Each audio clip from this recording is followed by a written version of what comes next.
Hi guys, welcome to my channel Score with Science, and I am back with part 2 of the science sample paper of class 10th CBSE. Last part में मैंने आपसे 1 mark questions को discuss किया था. इस part में मैं आपसे डिस्कस करने वाला हूँ 2 मार्क्स एंड 3 मार्क्स क्वेश्चन. ठीक है, तो let us start with that. Question number 25 है कि the following activity is set up in science lab either by teacher. He clamped an aluminium wire on stand and fixed a pin to free and off the wire using wax. Okay. Then he heated wire with a burner from the end where the wire is clamped. Students observed the pin fall off.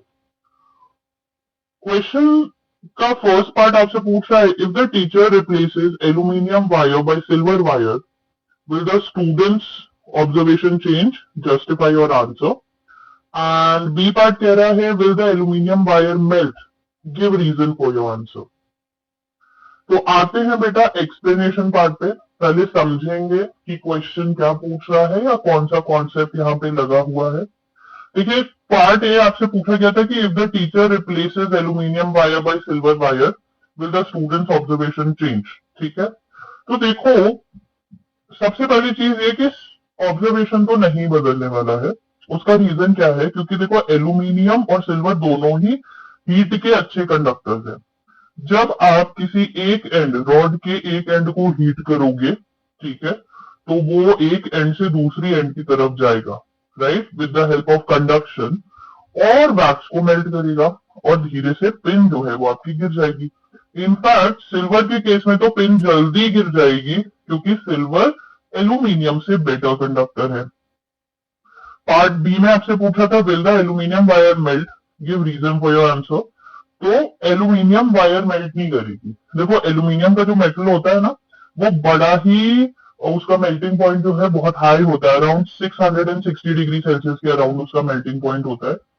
जबकि ये जो temperature हम flame से दे रहे हैं, spirit lamp की flame से, ये बहुत ही कम है उसके कंपैरिजन में. तो सिर्फ हीट का कंडक्शन होगा, लेकिन जो वायर है वो मेल्ट नहीं होगी. ठीक है, तो ये तो एक्सप्लेनेशन पार्ट था. देखते हैं आप लोग लिखेंगे कैसे इसको. ठीक है, तो लिखना कैसे है? ए पार्ट का आप आंसर लिखेंगे कि कोई भी चेंज नहीं होगा, no change, because silver also conducts the heat.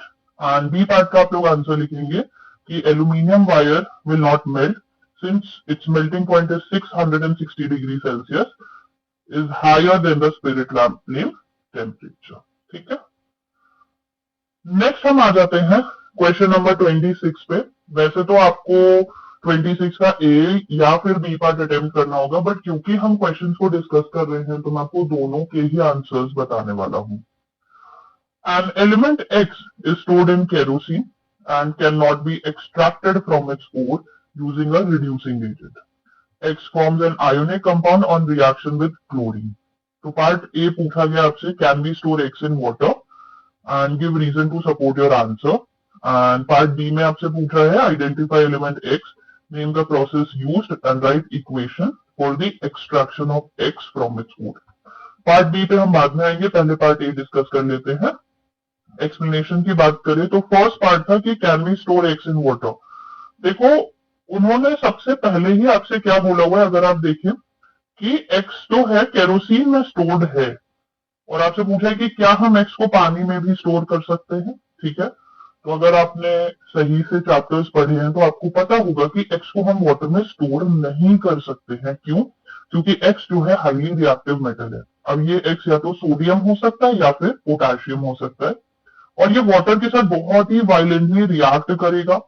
ठीक है, जिससे कि हाइड्रोजन गैस निकलेगी, हीट निकलेगी, और इतनी हीट निकलेगी कि hydrogen gas will catch fire.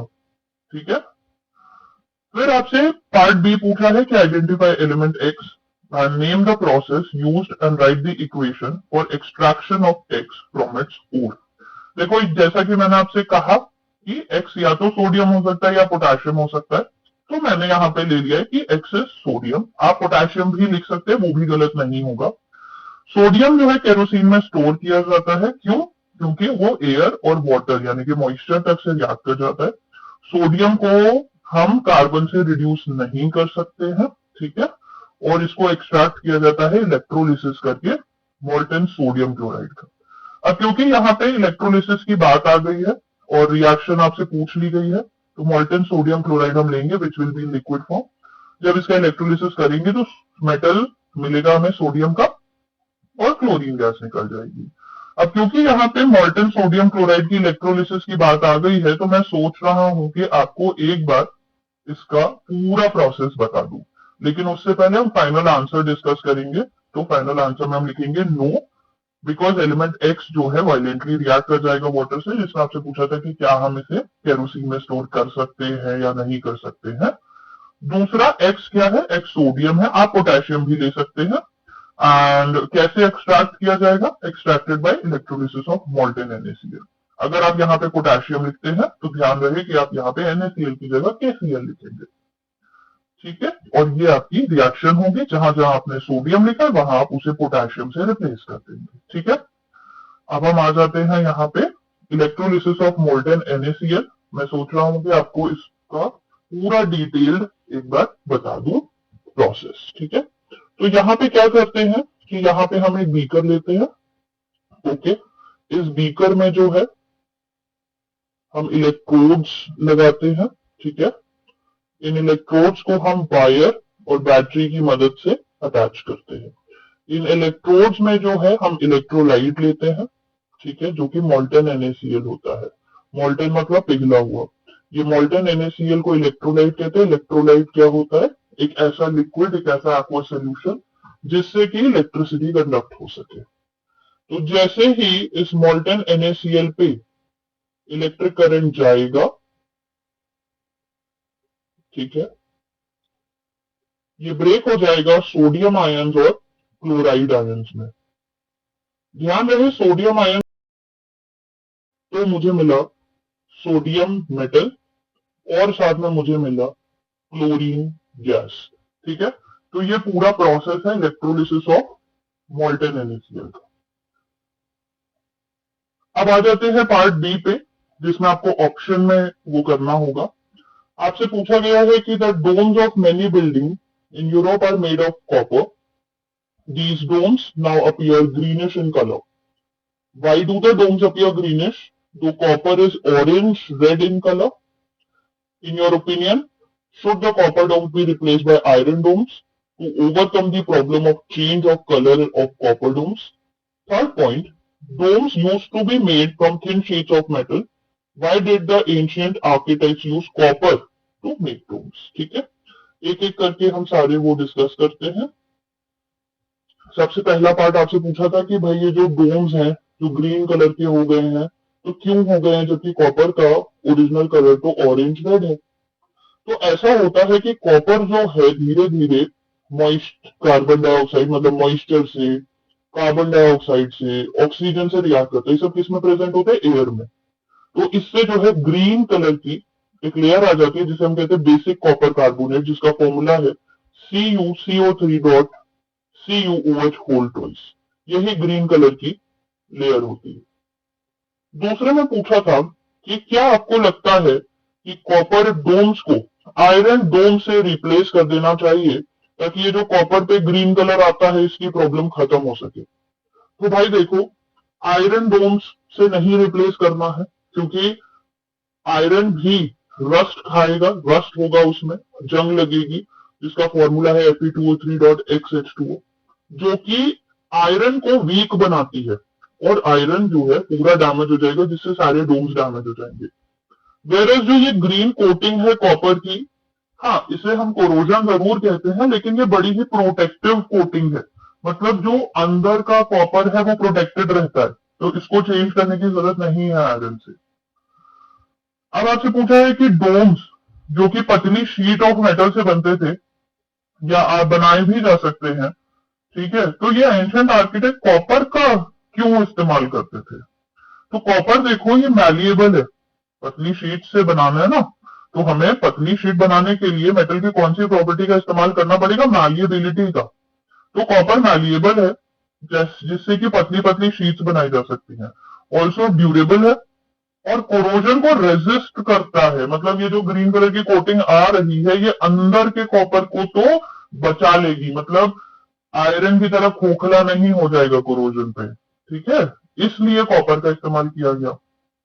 तो आंसर कैसे लिखेंगे?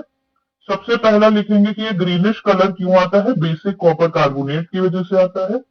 आयरन से नहीं बदलना है, क्यों नहीं बदलना है, क्योंकि आयरन में जंग लग जाएगी, ठीक है, ड्यूरेबल नहीं है, जबकि जो कॉपर की ग्रीन लेयर है वो उसे प्रोटेक्ट करती है। तीसरी चीज, कॉपर मैलिएबल होता है। क्यों कॉपर का इस्तेमाल किया गया? क्योंकि मैलिएबल है, इसकी पतली शीट्स बनाई जा सकती है और काफी ड्यूरेबल भी होता है, ठीक है। तो बेसिकली आपका 3 मार्क्स का क्वेश्चन है, 3 पार्ट में इसका आंसर आपको देना है। नेक्स्ट क्वेश्चन देखिए क्या लिखा हुआ है कि अमृता ने इलेक्ट्रोलाइज किया है डिस्टिल वाटर को, जो कि ये सेटअप आपको दिखाया गया, एनसीईआरटी का प्रॉपर फिगर है यहाँ पे। She was expecting 2 gases to be evolve at anode and cathode respectively, तो उसे लग रहा था कि 2 गैसेस इवॉल्व होंगी, ठीक है। लेकिन उसने धीरे से देखा कि जब ये सर्किट में इसने ये बल्ब लगाया, तो जब इसने डिस्टिल्ड वाटर यूज किया था यहाँ पे, ठीक है, यहाँ पे डिस्टिल्ड वाटर जब इसने यूज किया तो बल्ब ग्लो नहीं कर रहा है। इस रियलाइजेशन के बाद she added a substance to the distilled water for electrolysis to take place. उसके बाद उसने एक चीज डाली, एक सब्सटेंस डाला, कुछ मिक्स किया ताकि इलेक्ट्रोलिसिस हो सके। तो सवाल आपसे क्या पूछा गया है कि which gas was she expecting to be formed at anode and which one at the cathode respectively. कौन सी गैस एनोड पे बनेगी, कौन सी गैस कैथोड पे बनेगी। दूसरा क्वेश्चन क्या है, why did the bulb not glow when Amrita pass electricity through distilled water. Distilled water से जब इलेक्ट्रिसिटी पास की तो बल्ब ग्लो क्यों नहीं किया। तीसरा, which substance was added by Amrita to distilled water to get expected result. किस सब्सटेंस का ऐड किया था अमृता ने तब इलेक्ट्रोलिसिस स्टार्ट हुआ, ठीक है। तो सबसे पहला सवाल कि कौन सी गैस एनोड और कैथोड पे एक्सपेक्ट की जा रही थी, ठीक है। तो बेसिकली ये इलेक्ट्रोलिसिस ऑफ वाटर है and I am going to explain the whole process, जिससे आपको ये पता चल जाएगा कि इलेक्ट्रोलिसिस ऑफ वाटर में एनोड और कैथोड पे कौन सी गैस निकलती है, ठीक है। तो अब हम बात करते हैं, जैसे हमने एक बीकर ले लिया, उसमें अगेन हमने जो है इलेक्ट्रोड्स डाले हैं। ये इलेक्ट्रोड्स कमर्शियल लेवल पे वैसे तो प्लैटिनम के बने होते हैं, लेकिन आपकी एनसीईआरटी में ग्रेफाइट दिया हुआ है, लेकिन अगर कमर्शियल लेवल पे देखें तो ये प्लैटिनम के होते हैं। फिर हमने इसमें इलेक्ट्रोलाइट डाला, ठीक है। देखो इलेक्ट्रोलाइट में डिस्टिल्ड वाटर यानी कि प्योर वाटर डालोगे अगर, तो भाई साहब इलेक्ट्रिसिटी कंडक्ट नहीं होने वाली है। उसके साथ तुम्हें कुछ ड्रॉप्स ऑफ कंसंट्रेटेड H2SO4 डालना ही पड़ेगा। एसिड जो है इलेक्ट्रिसिटी कंडक्शन में बड़ी ही हेल्प करता है, ठीक है। एक बार ऐसा हो गया तो इलेक्ट्रिसिटी कंडक्ट होनी शुरू हो जाएगी। वाटर पर से जब इलेक्ट्रिक करंट गुजरेगा, वाटर पर से जब इलेक्ट्रिक करंट गुजरेगा तो this will break into H plus ions and OH negative ions. And जब H2SO4 पर से इलेक्ट्रिक करंट गुजरेगा, ठीक है, तो it will break into OH positive ions and SO4 negative ions. अब आप देख सकते हैं यहाँ पे कि हमारे जो कैटायंस हैं वो सेम है, हाइड्रोजन, वेरएज हमारे एनायंस जो है वो डिफरेंट है, हाइड्रो ऑक्साइड और सल्फर डाइऑक्साइड। तो कैटायन, जैसे कि मैंने आपको पिछली बार भी बताया था, cation will move towards cathode and anions will move towards anode. पर जब दो अलग एनायंस होते हैं तो कोई एक ही है जो पहले डिस्चार्ज होता है। इस केस में हाइड्रो ऑक्साइड एक ऐसा एनायन है जो पहले डिस्चार्ज होगा। इसके लिए एक इलेक्ट्रोकेमिकल सीरीज होती है जो कि एनसीईआरटी में नहीं डिस्कस की गई है, ठीक है। इसके लिए आप ये याद रखेंगे कि OH will get discharge first, ठीक है। तो क्या होगा एट एनोड, क्या होगा देखिए, एट एनोड जो है 4 OH नेगेटिव आयंस जाएंगे, अपने 4 इलेक्ट्रॉन निकालेंगे and they will become 2H2O and O2, ठीक है। एंड एट कैथोड क्या होगा, 4H पॉजिटिव आयंस जाएंगे 4 इलेक्ट्रॉन्स को एक्सेप्ट करेंगे and they will form 2H2 gas, यहाँ पे O2 गैस। यानी कि अगर हम ध्यान दें तो एनोड पे मुझे मिल रही है ऑक्सीजन गैस और कैथोड पे मुझे मिल रही है हाइड्रोजन गैस। ठीक है। अब मैं आपको ये भी बता दूं क्योंकि बहुत सारे बच्चों को ये डाउट रहता है कि भाई ये इक्वेशन जो है, ठीक है, ये वाली इक्वेशन 4OH 4 इलेक्ट्रॉन्स कैसे बना। तो बस ये समझ लो कि मान लो 4 OH हैं, ठीक है, ये बस तुम्हें समझाने के लिए है। तो यहां देखो ये एक वाटर मॉलिक्यूल, ये 2 वाटर मॉलिक्यूल और यहाँ 2 ऑक्सीजन, तो बने 2 वाटर मॉलिक्यूल और ऑक्सीजन मॉलिक्यूल। ठीक है। मुझे लगता है आपको पता होगा कि हाइड्रोजन, 4 हाइड्रोजन मिलके 2 मॉलिक्यूल्स ऑफ हाइड्रोजन कैसे बनाएंगे।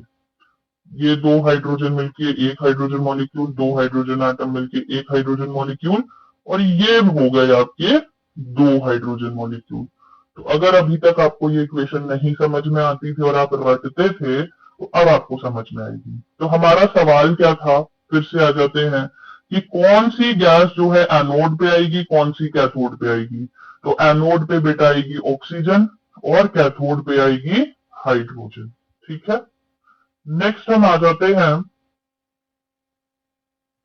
आपसे पूछा गया था कि बल्ब जो है ग्लो क्यों नहीं करेगा डिस्टिल्ड वाटर में।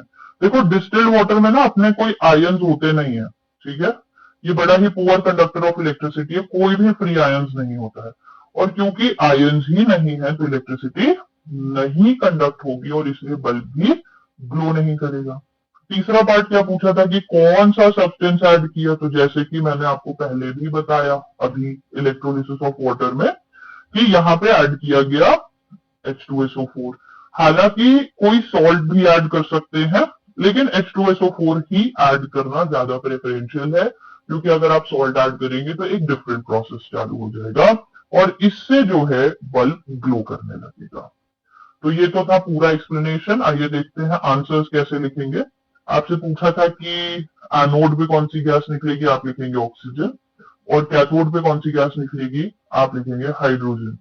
दूसरा, डिस्टिल्ड वाटर में इलेक्ट्रिसिटी क्यों नहीं कंडक्ट हुई, क्योंकि उसमें कोई भी फ्री आयंस नहीं थे। तीसरा, अमृता ने कौन सा सब्सटेंस डाला, वो सल्फ्यूरिक एसिड डाला या फिर कोई छोटा सा हल्का सा थोड़ा सा amount of salt and base, मतलब इनमें से कोई भी, बट अगर मेरी माने तो आप सल्फ्यूरिक एसिड का इस्तेमाल करें।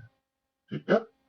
अब आ जाते हैं, एक और क्वेश्चन था, सीबीएसई अब विजुअली इम्पेयर्ड स्टूडेंट्स के लिए भी क्वेश्चन देती है, तो हम वो भी डिस्कस कर लेते हैं, क्योंकि कोई जरूरी नहीं है कि ये क्वेश्चन हमारे लिए नहीं आएगा। ठीक है।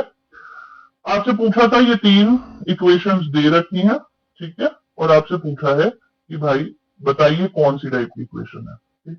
तो सबसे पहली इक्वेशन है ZnO plus carbon gives carbon monoxide. ठीक है।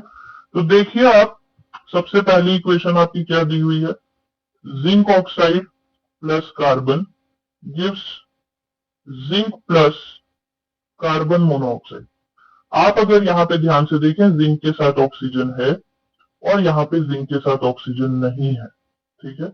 इसका मतलब यहां से यहां तक हुआ है रिमूवल ऑफ ऑक्सीजन, यहां से यहां तक हुआ है रिमूवल ऑफ ऑक्सीजन, और रिमूवल ऑफ ऑक्सीजन को हम कहते हैं रिडक्शन।